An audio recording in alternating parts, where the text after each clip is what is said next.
Sit down, Owen. This won't take long. I thought we were here to talk. My lawyer drafted the papers. I need your signature. Ember Trace is finished. You've known that for months. Brielle deserves a life that isn't built on excuses. You actually thought this was gonna end differently? I kept this family afloat longer than any of you want to remember. That's a real nice story. Write it down someday. Please, Owen. Just sign. Fine.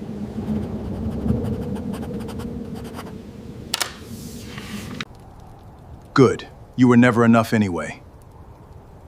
That night I stood outside the Halston house with a suitcase and a signed separation agreement. They had called me a failure, and every word landed where they intended. I said almost nothing. There was nothing worth saying, or so they believed. What none of them noticed was the television behind them running the evening lottery broadcast. And there was something in my jacket pocket that I had already forgotten I was carrying. The question isn't whether they were wrong about me. The question is what it costs them when they finally find out how wrong. If you've ever been written off by someone who didn't see the full picture, stay with this story. It goes somewhere they never expected. And if you want more stories like this one, subscribing to this channel takes about 2 seconds. It means a lot. Now let's get into it. I built Ember Trace technologies in a rented warehouse that smelled like motor oil and sawdust using tools I bought secondhand from a retired electrician in Loveland. The sensors I developed were designed to catch what human eyes couldn't: subtle shifts in heat, moisture gas composition, and the specific frequency of stressed timber before a fire takes hold. I'd drive out to mountain towns that couldn't afford the big contractors, climb communication towers alone to test equipment, and sleep in my installation truck when the drive back to Fort Collins was too long to justify. None of that bothered me. I knew exactly why I was doing it, and the reason had nothing to do with money.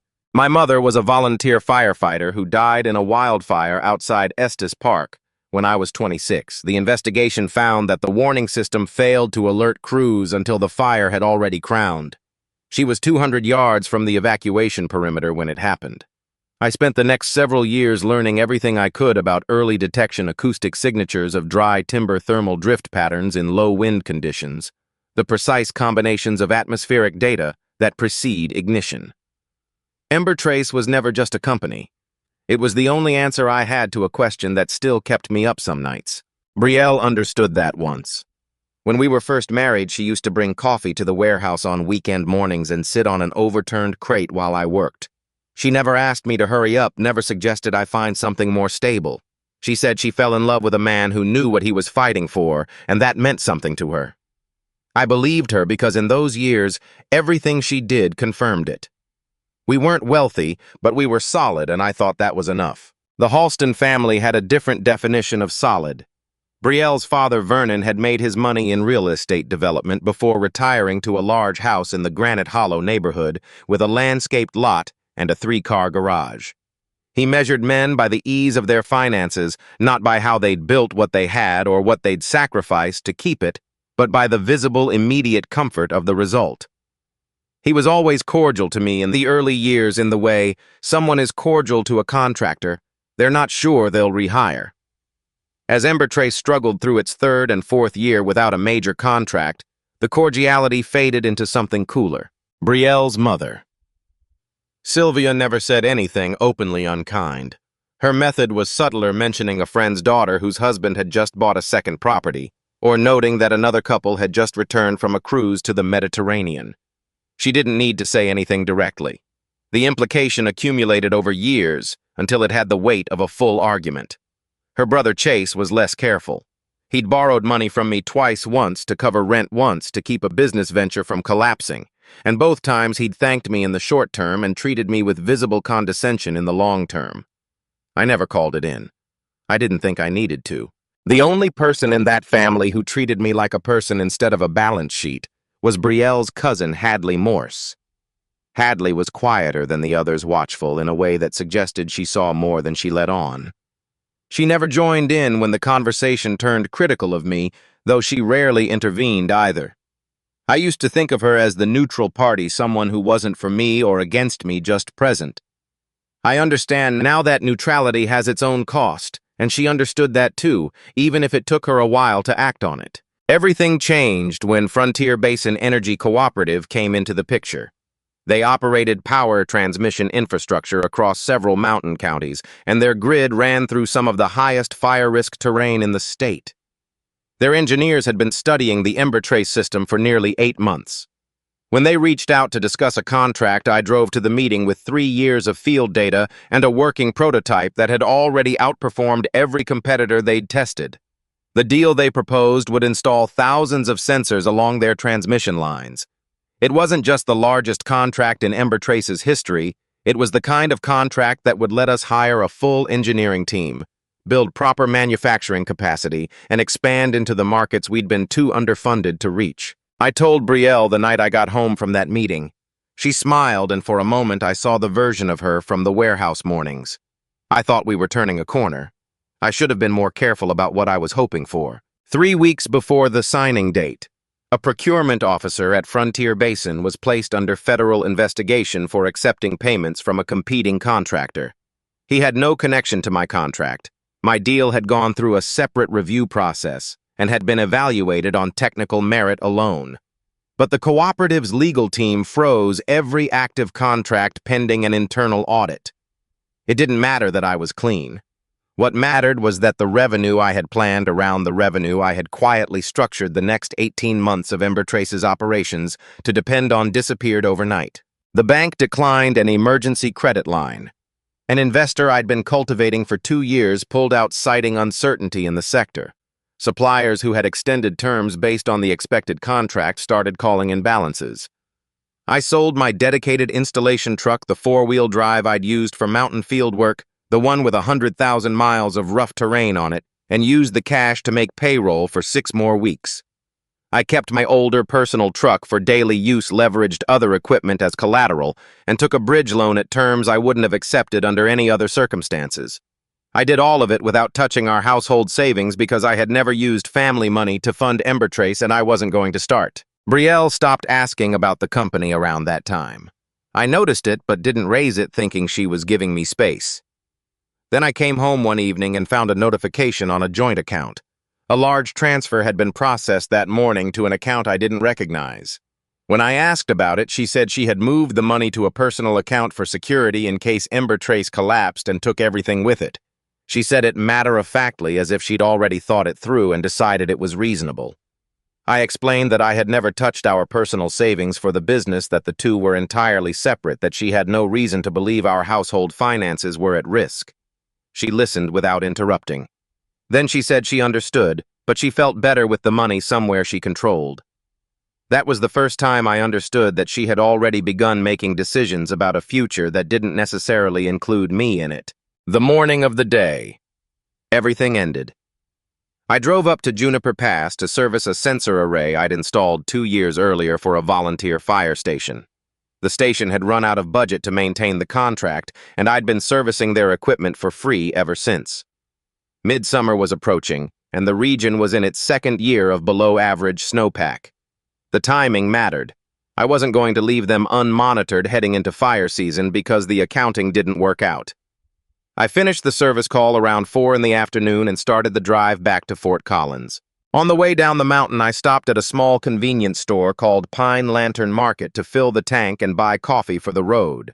The register was running low on coins, and the woman at the counter, a woman in her 50s with reading glasses pushed up on her forehead, apologized and offered me a $3 lottery ticket instead of the change she owed me. I almost waved it off. I think I said something about luck not being my strong suit lately. But she was already holding it out, and it seemed rude to decline, so I took it and tucked it into the inside pocket of my jacket without looking at it. I had other things on my mind. By the time I merged back onto the highway, I had forgotten it was there. Brielle called while I was still 40 minutes out. She said her family was gathered at her parents' house, and she needed me to come over that evening. She used the phrase, serious conversation about our future, which I recognized as language that had been prepared in advance. I told myself it might be a chance to reset, that maybe sitting down together, all of us, we could find a way forward. I had done that before, shown up, stayed calm, explained the situation with more patience than it probably deserved, and eventually brought the temperature down. I thought that was what I was driving toward. The house at Granite Hollow had its lights on in every room when I pulled up. Brielle's car was in the driveway, and so were Vernon's and Chase's. Inside the front hallway, arranged as if they'd been waiting, were Brielle, Vernon, Sylvia Chase, and Hadley. A suitcase, mine the gray one, sat next to the door. They had packed it without telling me it would be needed. Vernon spoke first.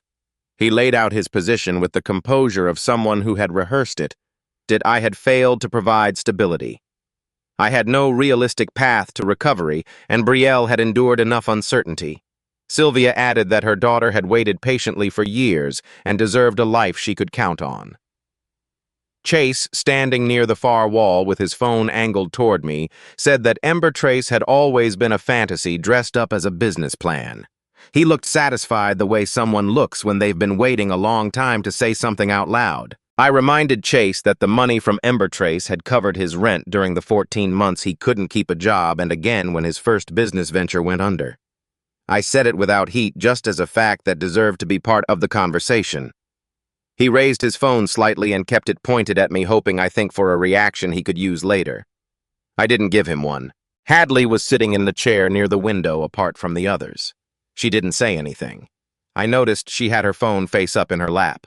When Chase lifted his device and aimed it across the room, something shifted in Hadley's expression, a tightening around the eyes, a decision being made, and I saw her screen come to life in her hands. She didn't announce what she was doing. She just did it quietly, the way you do something when you're not sure yet whether it will matter, but you're not willing to risk that it won't. Then Brielle set a folder on the coffee table. She had spoken to an attorney. The separation agreement had been drafted, reviewed, and signed by her. All that remained was my signature. She slid it toward me and said she just needed me to make it official. I read through the documents. They were thorough. This had not been put together in a week. I understood then that the conversation I had imagined on the drive over, the one where we found a way through, had never been the plan. The plan was always this room, this folder, this moment. I asked her one question before I picked up the pen. I asked whether this was her decision or the decision of everyone in the room. She looked toward her father before she answered. Then she said she was choosing a future she could trust. I took that as the honest answer it was, and I signed. Vernon picked up the suitcase and set it outside the front door. Sylvia asked for my key to the house. I reached into my coat pocket and found it, and then I noticed something else in that pocket, the lottery ticket I'd forgotten about entirely. I left it where it was and pulled out only the key. I set the key on the porch railing, lifted the suitcase, and walked down the front steps into the snow that had been falling for the past hour. Behind me, I heard the door close and the deadbolt turn. What I felt in that moment wasn't rage. It wasn't even despair, not exactly.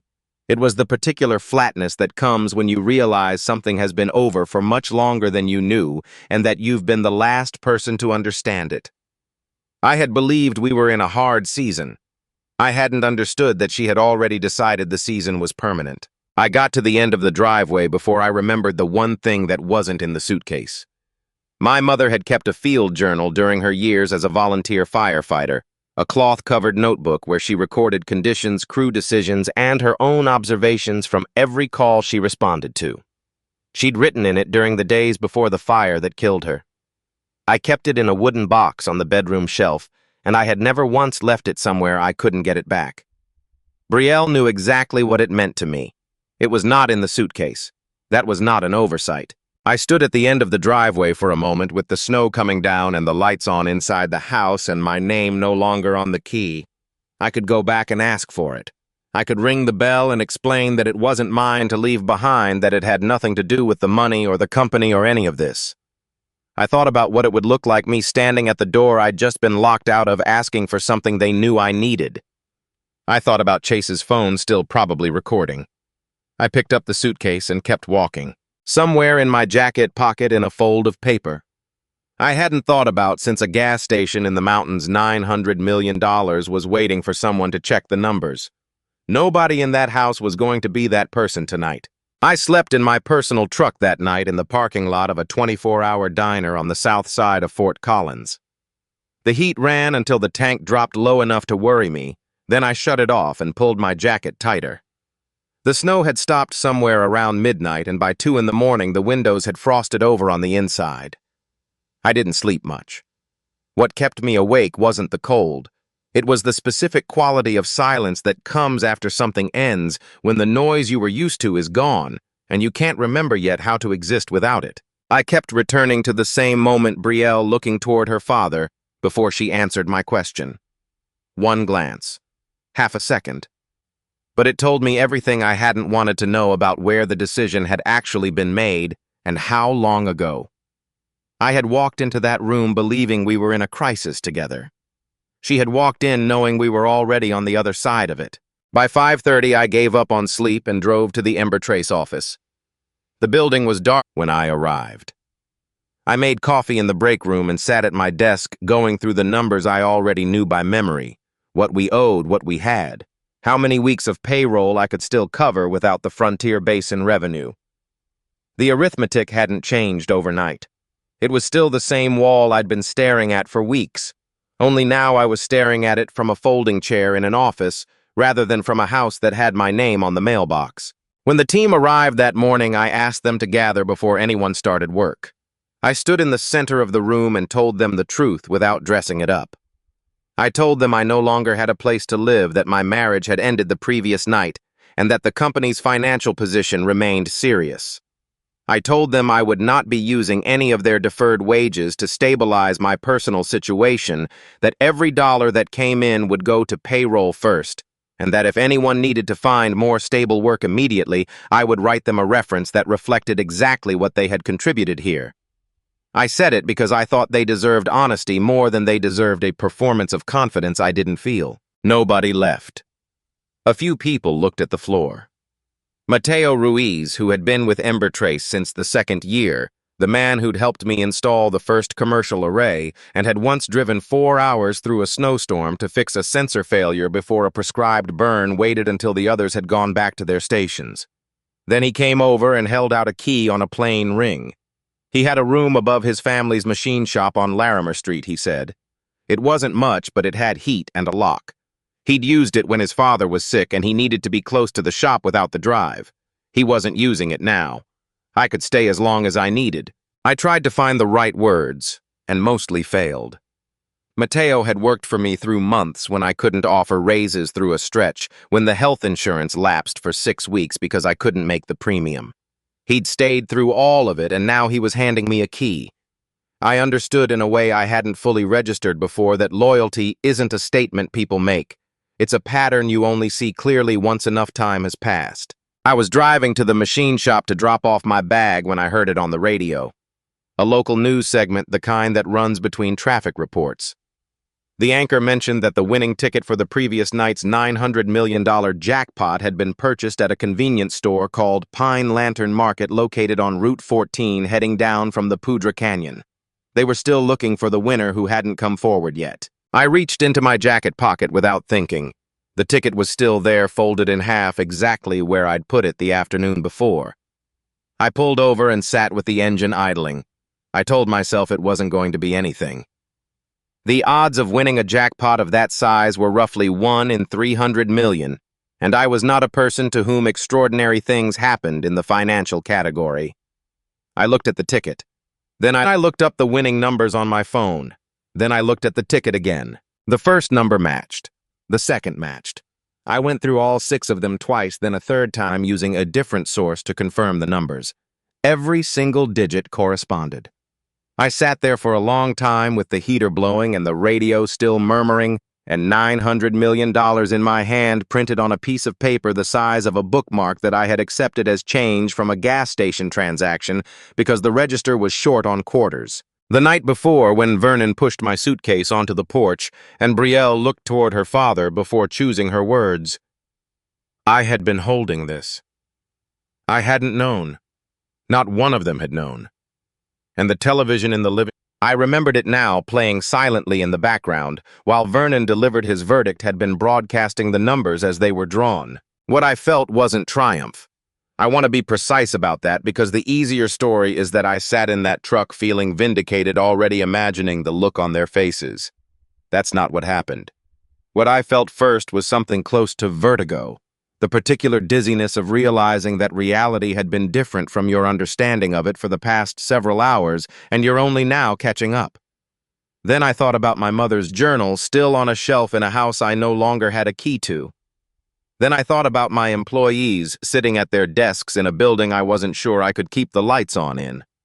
The money was real, but I had no idea yet what it meant, and I'd learned enough hard lessons to know that the moment right after something changes is the worst possible moment to make decisions. I called Iris Langford from the truck.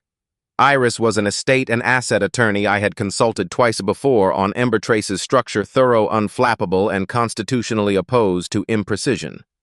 I told her what I was holding and asked her to meet me. She cleared her afternoon and told me to bring the ticket in a sealed envelope and not to tell anyone else until we'd spoken. When I sat down across from her desk an hour later, the first thing she asked about was the separation agreement. I told her Brielle had signed it before I left for Juniper Pass that morning, and that I'd signed it at the house the previous evening. Iris typed the timeline into her notes without any visible reaction, then looked up and explained what that meant in plain language. The ticket had been purchased after the legal separation was initiated, which placed it entirely outside the scope of marital property. $900 million belonged to me alone, and nothing about what had happened the previous night created any legal claim on it. She told me to keep the ticket secure, keep the discovery private, and make no significant decisions for at least 2 weeks. She also told me that once this became public, people would come back. She said it without drama, as a professional observation. People who had removed themselves from my life would reappear, and my only job would be learning to distinguish genuine regret from regret about a missed opportunity. I told her I understood.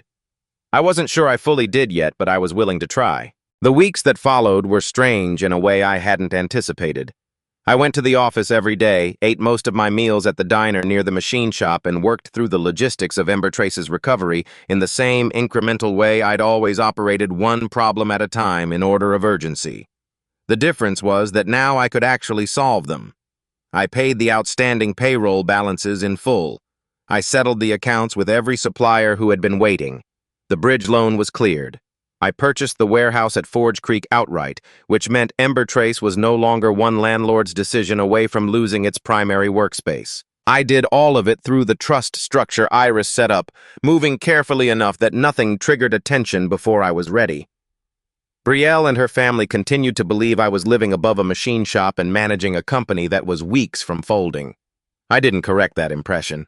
Not out of strategy exactly, I simply had nothing to say to any of them that I hadn't already said. The Frontier Basin situation resolved itself during that same period. The federal investigation concluded the procurement officer was indicted, and the cooperative's legal review determined that every contract unrelated to the compromised official would be reinstated. An attorney from their team called me directly to confirm that the Ember Trace agreement was clean and they wanted to move forward. When I sat down at that second negotiation, everything was different. I wasn't coming to the table as a founder who needed this deal to survive.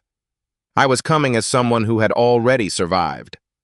That shift, small on the surface, total in practice, changed every conversation we had. We signed within a week. I established the Calder Fire Shield Foundation during the same period, working with Iris and a nonprofit attorney to structure it properly before any public announcement. The mission was narrow by design, fund early detection equipment for the communities that needed it most and could afford it least. Mountain schools, volunteer fire stations, low-income neighborhoods in high-risk zones, senior care facilities in areas where a fast-moving fire could mean no time to evacuate. I also built in a component that I told no one was personal, a temporary housing program for firefighters, field technicians, and other essential workers who found themselves without a place to live due to disaster or financial collapse. I didn't explain to anyone where that particular idea had come from. It wasn't a secret exactly. It was just mine. I thought I was ready when Iris finally recommended we go public. A local radio station had been investigating the Pine Lantern market angle for days. They'd narrowed the window of likely purchasers based on loyalty card data and transaction records, and she told me it was only a matter of time before someone connected my name to the timeline. If that happened before I controlled the story, I would lose the ability to shape what the first public account said about me and about Ember Trace. Better to step forward on my terms than to be found. I agreed to an appearance at Centennial Broadcast Center, a live interview with enough reach to establish the facts before any other version took hold. I dressed the same way I always did. I drove myself there. I sat in the green room and thought about the volunteer station at Juniper Pass, about the sensor array. I'd serviced the morning before everything changed about Darlene Pike, who ran that station, and had thanked me with a handshake and a thermos of coffee because it was all she had to offer. When I walked onto the set, and they introduced me to the audience as the winner of the $900 million jackpot, I watched the host's face arrange itself into the expression people use when they're talking to someone extraordinary. I didn't feel extraordinary. I felt like a man who had been cold in a parking lot 3 weeks ago and had been given a room by someone who remembered how I'd treated him when I had nothing to give. In the interview, I talked about Ember Trace. I talked about the foundation and the communities it would serve. When I described the emergency housing program for people who lost their homes suddenly without warning through no fault of their own, I kept my voice even. Somewhere I knew there was a television in a house in Granite Hollow. I didn't have to wait long to find out what effect it had. My phone registered the first calls while I was still in the building. Brielle, then Sylvia, then a number I didn't recognize that turned out to be Vernon calling from his landline. There were messages, careful, considered messages that had clearly been composed and revised before sending. Brielle said she wanted to talk, that she understood this was complicated, and that she hoped I would give her a chance to explain. Sylvia's was longer and somewhat less coherent. Vernon's message described the previous weeks as a misunderstanding between people under pressure and suggested we find time to sit down as a family. Chase did not call. Chase posted. He uploaded the video he had recorded that night in the living room, but not all of it. What appeared online was a clip that began roughly 3 minutes into the confrontation after everything that preceded it had been cut away. Chase posted, the viewer saw a man standing in a family's living room, expression closed, speaking in a low voice. The visible context, no suitcase, no separation papers on the table, no record of what had been said before the camera started, made the scene look like an argument initiated by the man in the frame. Chase's caption described a husband who had abandoned his wife immediately after learning he'd won, who had hidden the lottery windfall, and walked away from a woman who had stood by him through years of difficulty. The clip spread faster than I would have believed possible. By the following morning, the comment sections on every article about my win had divided into 2 camps. A significant portion of the public had absorbed Chase's version as the true one, and they were vocal about it. Several of the organizations Iris had been cultivating as foundation partners sent careful emails asking for clarification before they moved forward. 2 of Ember Trace's prospective clients mentioned the controversy in the same breath as our contract discussions. I had $900 million, a reinstated contract with Frontier Basin, and a foundation built to protect vulnerable communities, and I was watching it all develop a crack because Chase had a phone and no conscience and the good sense to post something before anyone could contradict it. Brielle saw the clip. She called me again the night it went up. I didn't answer. What I was waiting to see what I needed to know before I decided anything was whether she would say something publicly. Whether when it mattered she would choose the truth over the easier silence. I waited for 2 days. She said nothing. That silence was its own answer. And it was, I realized, the same answer she had given in the living room on the night of the snow when she looked toward her father before she spoke. She knew what the right thing was. She simply couldn't make herself do it when it cost her something. I had lost everything once because I didn't have money. Now I had more money than I could spend in 10 lifetimes, and I was watching the same people use a different method to try to take something from me again. The thing they were reaching for this time wasn't financial. It was the version of my story that the world would believe. And for the first time since I'd checked those numbers on the side of the road, I understood exactly what kind of fight I was actually in. Iris arranged the meeting at her office on a Wednesday morning. It was her suggestion, not mine. Neutral ground, a conference room with a rectangular table and no furniture that belonged to anyone's family. When I arrived, they were already there. Brielle sat on one side of the table with Vernon to her left and Sylvia beside him. Chase took the chair at the far end slightly back from the table, as if reserving the option to claim he wasn't fully part of whatever was about to happen. Hadley sat apart from the others near the window, her hands folded in her lap. On the table in front of Brielle was a wooden box I recognized before I'd fully registered anything else in the room. My mother's field journal. The cloth cover, the small brass clasp, the water stain on the lower right corner from a season in the mountains. Brielle had her hands resting near it, but not on it the way someone positions themselves near an object they've been carrying for a long time and are not quite ready to release. I sat down across from her and waited. She told me she had kept the journal after the night I left. She said she had taken it out of the bedroom before the meeting and held on to it because she thought she believed that if I needed to come back for it, I would have to speak to her. She could hear, even as she was saying it, how that sounded.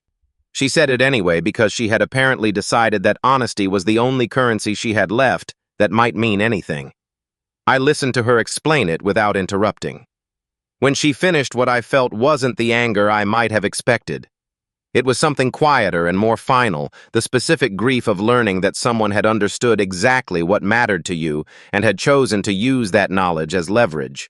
Brielle said she was sorry. She said she had acted from fear that her father had spent months convincing her the company's collapse was inevitable and that staying meant drowning alongside it. She said she knew that wasn't an excuse. Then she said she still loved me, and that if there was any version of a conversation where I could consider starting again, she wanted to have it. I let a moment settle before I answered her. I told her I thought her apology was at least partly sincere, and I meant that I was not trying to be cruel with the qualification. But I also told her that sincerity and trustworthiness are not the same thing, and that the night in that living room had shown me something I couldn't unsee. She had looked toward her father before answering my question. 1 second. 1 glance. And in it was the entire structure of where her loyalty actually lived when it was tested. That wasn't something an apology could overwrite. Vernon leaned forward at that point. He said that families go through difficult periods and that reasonable people found their way back to each other.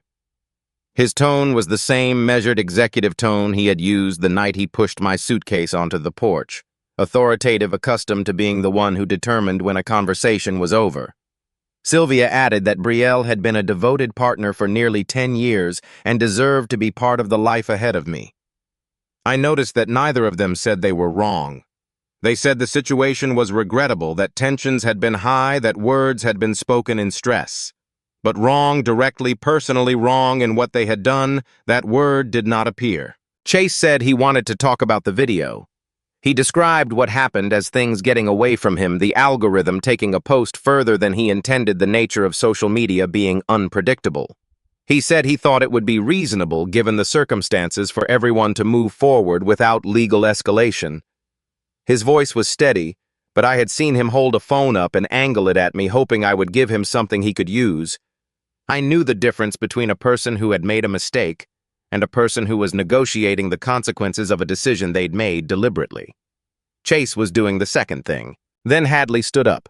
She had been so still through the first part of the meeting that the room had almost absorbed her into the background.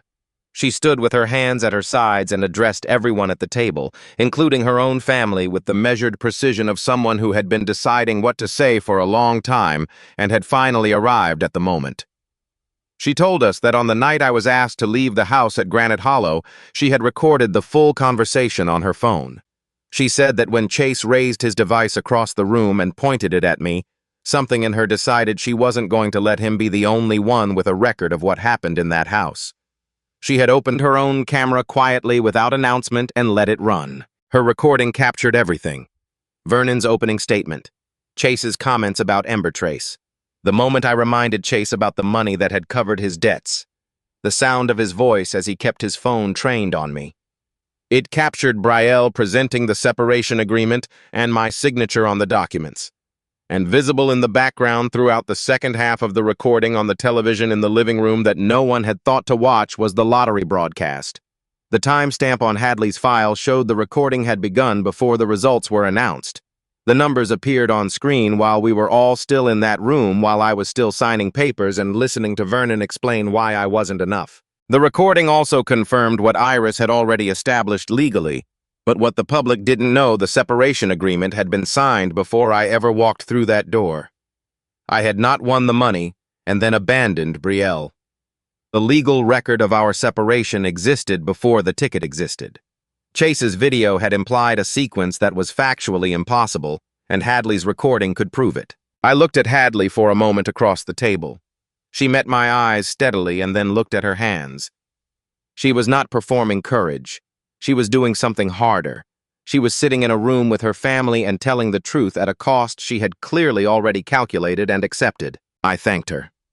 I told her that what she'd done required something that most people in that room, including me, at various points had struggled with. I also told her gently but directly that silence in the face of something wrong has a way of extending the life of the wrong, and that I thought she understood that now in a way she hadn't fully before. She nodded once, and that was enough. Chase said nothing. He pulled his chair back another inch from the table. I told the room that I would not be using Hadley's recording to construct a public campaign against anyone in that family. I was not interested in destroying Vernon's business reputation or engineering some moment where Chase faced a crowd of strangers condemning him on camera.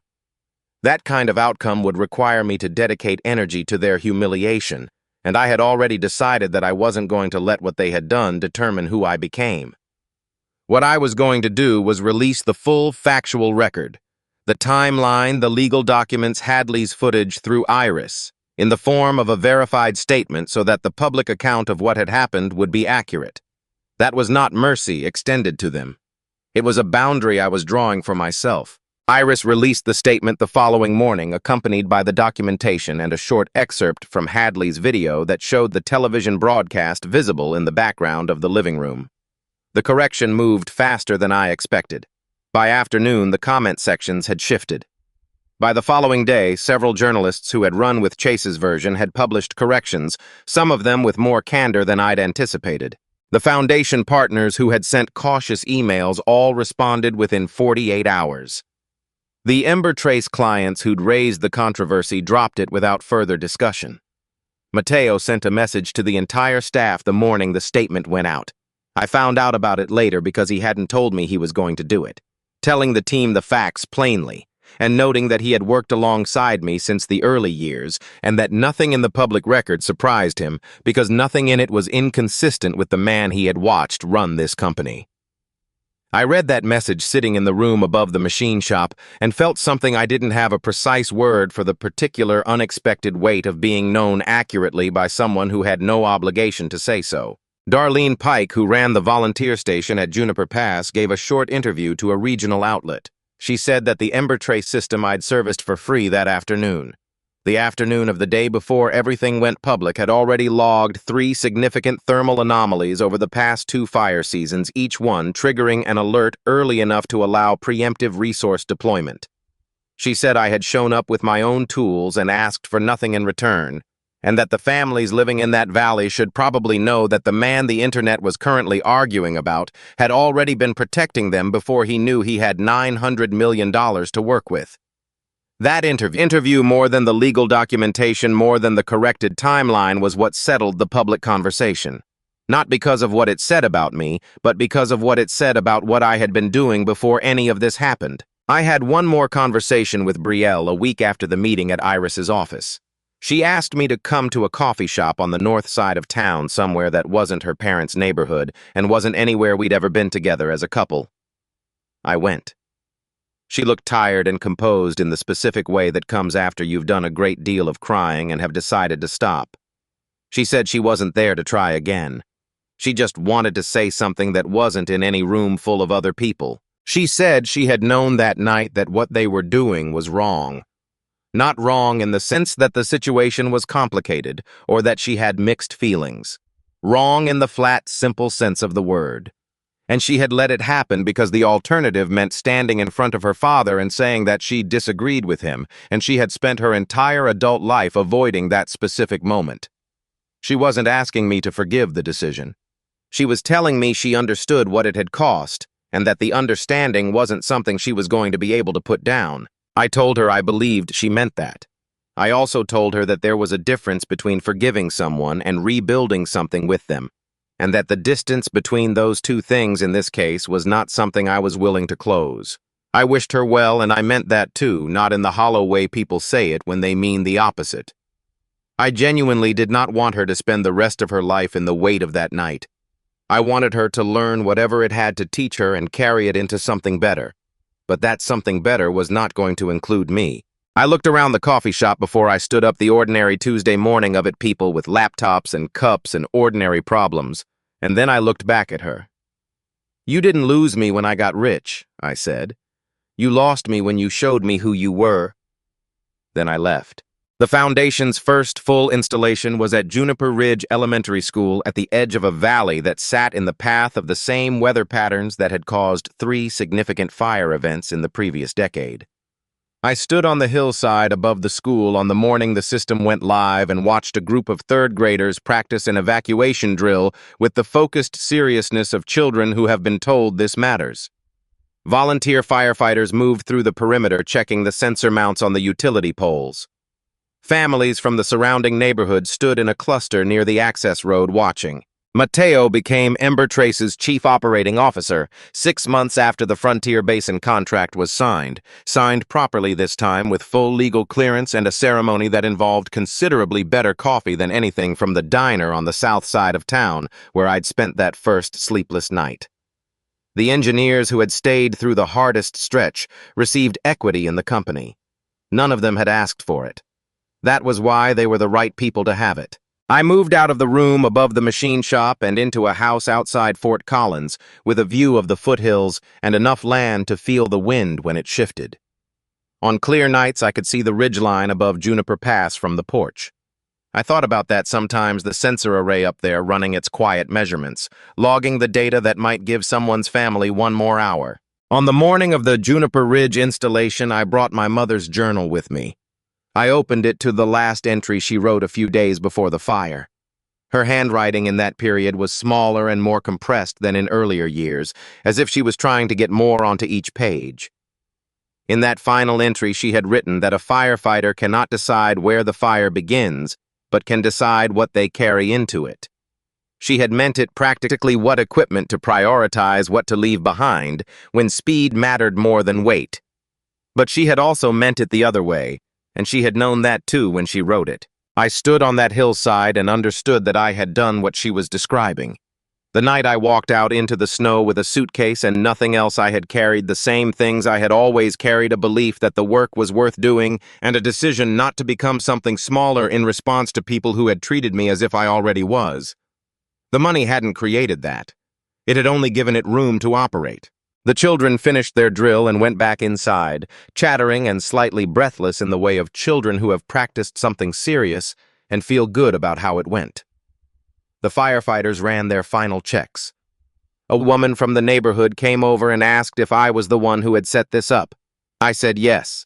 She said thank you in a way that did not require anything further, and I said you're welcome in the same way, and that was the whole conversation. It was enough. It was, in fact, exactly enough. If there's anything this story is really about, it's this. The people who matter most aren't the ones who show up when things are going well. They're the ones who hand you a key when you have nowhere to sleep, who stay at their desks when the company might not make payroll, who quietly point a camera at the truth when everyone else is looking the other way. Hold on to those people. And if you've ever been told you weren't enough by someone who just wasn't paying close enough attention, keep going. The work you do in the dark has a way of speaking for itself when the light comes on. If this story meant something to you, consider subscribing to this channel. There are more stories here about people who kept building when the ground fell out from under them, and what happened when the world finally caught up to what they had quietly been doing all along. We'd love to have you with us for the next one.